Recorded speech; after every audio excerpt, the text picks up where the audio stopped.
This is fitting for Halloween. It's a ghost story that's also a love story and a story about books. I'm in.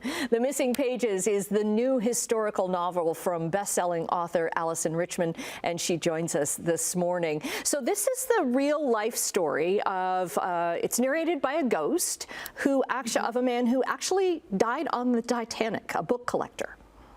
Absolutely. It is inspired by the story of Harry Elkins Widener, who was a 27-year-old Gilded Age book collector who traveled to London to purchase some rare and expensive books. And there is this legend surrounding him that on the Titanic, when catastrophe hit and his mother was boarding her lifeboat and she pleaded for him to get on with her, he told his mother that he was going back to his cabin to retrieve a book, and he was never seen again, and the book was never found. And his mother went on to build the Harry Elkins Widener Memorial Library for him. There's a special memorial room for him, and every week the librarian puts fresh flowers on his desk. That was stipulated by his mother's behest. She wanted to conjure up the sensation that at any moment he might pull down one of the books in his library and sit down to read. So I thought it would be wonderful to write from his perspective as a ghost inside the library his mother built in his honor, giving Harry the chance to tell the story of what happened in his own words. And there's a love story here. It's a love story of a mother's love, and it's also about a love story present day and a love story during the time of the Titanic as well. Yes, you've summed it up perfectly. So there is a love story with Harry and one of the booksellers who sells him this. It's called The Little Bacon. It was a Francis Bacon collection of essays that was so small it was the size of the palm of one's hand.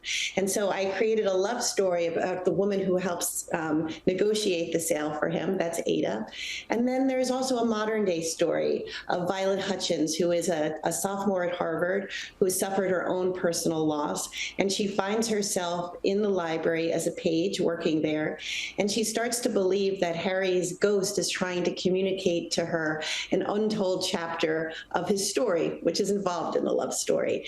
And so there is as you mentioned, the library becomes this healing monument of grief that was created by his mother, but that continues to inspire and heal into the modern day. And it was just kind of by luck that you found out about this library. I had never heard about it, and then I did a deep dive on it, and I'm like, now I want to go to Harvard to see this. But it was your daughter who kind of found it by accident. Yes. So my daughter was taking a tour of Harvard when she was a junior, going into her senior year. And I was not with her at the time, but she was so struck by this story that the tour guide told to the prospective students about Harry Elkins Widener, and that he had been a student of Harvard, and that there was this legend surrounding him that he went back for this book and he was never seen again, and the book was never found. And when she told me this story, it immediately gave me that flicker that I know there's a emotional meat there for an exploration of a possible novel. I was so drawn by the scene of a mother and son on the deck of the Titanic, a mother desperate to save her child. Even though he's 27 years old, he's still her child. And a son who perhaps is giving his mother this gift of hope, that he's just returning to his cabin to get a book, and he's going to get the next lifeboat, and they're going to see each other again. And so that was really, I think, the first seeds of inspiration for the book. But then I started to think, well, was there in fact a novel or a book that was so precious to Harry that he did in fact go back to his cabin to save it? And that's when I learned about this little bacon that he purchased in London. And I was able to go to England, to go to the bookstore. They still have archives of the letters leading up to his cool.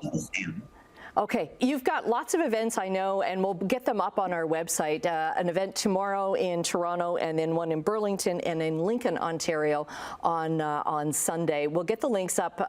Alyson, fascinating read. Thank you for writing The Missing Pages. Thank you.